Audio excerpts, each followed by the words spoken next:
রাব্বুল আলামিন বলেন ওয়ায়ানহা আনিল ফাহশাই ওয়াল মুনকারি ওয়াল বাগি। তিনটা জিনিসকে আমি নিষিদ্ধ করলাম। এক নাম্বার হলো ফাহশা, অশ্লীলতা। দুই নম্বরে হলো মুনকারের সমস্ত মন্দ কাজ। মুনকার মানে হচ্ছে যত মন্দ কাজ, খারাপ কাজ, বাজে কাজ, এটার বলে মুনকার। এটার কি বলে? আপনারা পড়ছেন না, তা'মুরুনা বিল মা'রুফি ওয়া তানহাউনা আনিল মুনকার। সৎ কাজের আদেশ, অসৎ কাজের নিষেধ।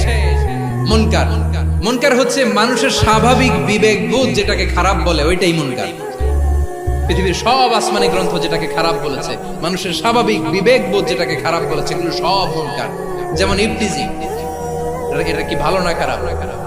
মজুদদারি, খাদ্যে ভেজাল দেওয়া, ওজনে কম দেওয়া, মাছে ফরমালিন মিশানো, চাঁদাবাজি, টেন্ডারবাজি, দখলবাজি, এগুলো আমাদের স্বাভাবিক বিবেকেই বলে এগুলো খারাপ, এগুলো হচ্ছে মুনকার।